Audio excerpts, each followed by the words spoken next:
Qin Yichen ingin jalan-jalan. Lagi pula, tidak mudah baginya untuk datang ke sini. Tentu saja, bukan karena dia malas. Itu sebenarnya adalah periode terobosan selama 3 hari. Sejujurnya, itu tidak terlalu berguna. Tapi dia berkata itu tidak cukup. Dia hanya bisa melirik Zhan Hongxian, yang matanya yang indah berkedip. Mengapa? Kamu akan mengunjungi kota Xiao Xiao. Ya, maukah kamu pergi dengan kakak senior? Zhan Hongxiu berpikir menentang Fan Qi dan berpikir, tunggu aku untuk bertanya pada guru. Segera, dia melihat Zhan Hongxuan berjalan ke istana tempat Huang Fu beristirahat. Sesaat kemudian, dia melihat mantan berjalan keluar sambil tersenyum. Ayo pergi, guru setuju. Bukan hanya Zhan Hongxian yang keluar, bersama dengan Li Wenbin dan semua kuil dan. Apakah kamu akan pergi ke kota Shen Xiao? Aku juga akan pergi. Tunjukkan kakak senior, bawakan aku satu. Pada saat yang sama, Duan Mu Dongfeng datang dengan sekelompok besar orang. Di mana kalian semua? Aku hanya punya pendamping, melirik Qin Yichen. Sepertinya semua murid dari perjalanan ini pergi ke kota Shen Xiao bersama. Sebelum berangkat, Duan Mu Dongfeng juga mengeluarkan gaya kakak senior si yang pertama. Kali ini semua orang bisa santai. Bagaimanapun, kita harus mengakui bahwa kota Shen Xiao memang kota yang ramai.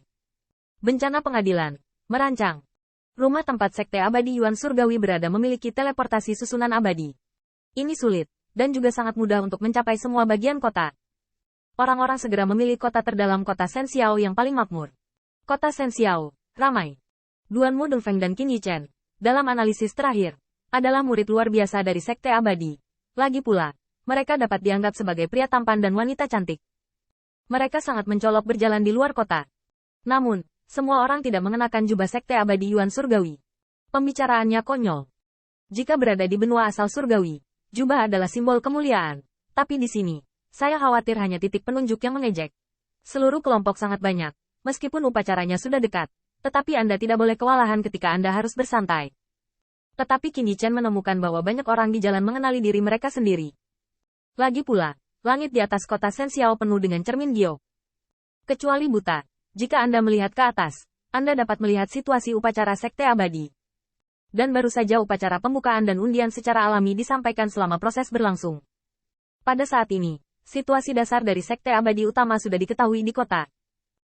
Dari jalan 2 tidak ada mata yang begitu ramah dari waktu ke waktu, menunjuk dengan pencuri. Tapi untungnya, unta yang sekarat dan kelaparan masih lebih besar dari seekor kuda. Qin Yichen, bagaimana mengatakan semuanya, juga merupakan puncak Sekte Abadi Yuan Surgawi murid Notch. Sekte Abadi Shen Xiao dapat memperlakukan mereka sebagai semut, tetapi itu tidak berarti bahwa kucing atau anjing manapun di kota dapat maju dan menantang. Dan menunjukkan lengan baju merah, dan mengabaikan orang-orang itu. Jika Anda bisa marah dan gelisah dengan beberapa kata di pinggir jalan, itu bodoh. Kakak Feng, kemana kita akan pergi? Duan Mu Dongfeng memikirkannya, dan benar-benar melihat ke arah Li Wenbin. Wenbin, saya mendengar bahwa Anda telah mengembangkan teknik pompa dari Li Martial Paman. Bagaimana? Apakah Anda tertarik? Li Wenbin melambaikan tangannya berulang kali. Kakak senior, jangan mengolok-olok saya. Kota Xiao Xiao saat ini dapat digambarkan sebagai naga tersembunyi dan harimau berjongkok. Saya sedikit jahat, saya khawatir kami tidak cukup untuk kalah. Duan Mu Dongfeng berpikir sejenak, dan dia tidak enggan. Bagaimanapun, selama upacara akbar Sekte Abadi, kotak kristal utama memang semuanya master. Tapi Ni Yuntian melirik Qin Yichen seolah bertanya, apakah saudara Qin tertarik? Namun, Qin Yichen juga dengan cepat melambaikan tangannya, dan dia juga setuju dengan ide Li Wenbin. Ini adalah kota utama di bawah Sekte Abadi Shen Xiao. Dia belum percaya bahwa teknik pompanya dapat memenangkan Master Sekte Abadi. Adapun teratai merah, meskipun Qin Yichen sangat percaya diri dengan Hong Lian dalam hal ini, dia tidak ingin menonjolkan diri. Lagi pula, jika guru abadi benar-benar terkejut, siapa yang tahu konsekuensinya? Jadi lamaran Jing Fang dihentikan, dan semua orang tidak merasa kecewa. Lagi pula, kota Shen Xiao memiliki banyak tempat untuk dimainkan. Namun, Qin Yichen juga tahu bahwa berkeliaran di sekitar kota seperti ini bukanlah hal yang baik. Meskipun dia juga mengakui bahwa kemakmuran kota Shen Xiao tidak ada bandingannya dengan kota asal surgawi. Tetapi hal-hal baik yang sebenarnya takut bahwa mereka semua adalah milik Sekte Abadi Shen Xiao. Misalnya, semua murid yang memamerkan baju lengan merah telah melihat dunia. Setelah beberapa saat, saya melihat yang pertama agak membosankan, dan bibir Cherry Sakura mengambil langkah ringan. Tetapi tiba-tiba mata yang indah itu menjadi cerah. Nah, kenapa kita tidak pergi ke kasino untuk melihat peluang festival? Begitu proposal ini keluar, segera mendapat persetujuan dari sekte yang sama. Qin Yichen tidak terkejut. Sekte abadi adalah peristiwa yang luar biasa, dan seluruh kota Shen Xiao pasti menarik perhatian. Pergi saja. Dan semua orang tidak pergi ke rumah judi lain, tetapi langsung pergi ke rumah judi terbesar kota Sensiao, rumah judi Sensiao. Mendengarkan nama ini, Anda tahu bahwa dukungan di belakang kasino ini adalah Sensiao Immortal Sect. Ketika orang banyak tiba di kasino Sensiao, Qin Yichen sangat terkejut dengan gaya di sini. Sebagai industri di belakang sekte abadi Sensiao, lokasi dan dekorasi kasino dapat dibayangkan, dan jelas merupakan gua emas paling terkenal di kota. Tidak hanya itu, kekayaan yang diperoleh Sensiao Gaming House setiap tahunnya merupakan penghasilan yang cukup besar bagi sekte abadi Sensiao. Meskipun orang-orang yang datang dan pergi tidak ramai, Qin Yichen memperhatikan bahwa orang-orang yang masuk dan keluar dari aula perjudian semuanya sangat mahal, dan mereka sangat kaya pada pandangan pertama. Bertepatan dengan upacara sekte abadi, bisnis rumah judi semakin populer.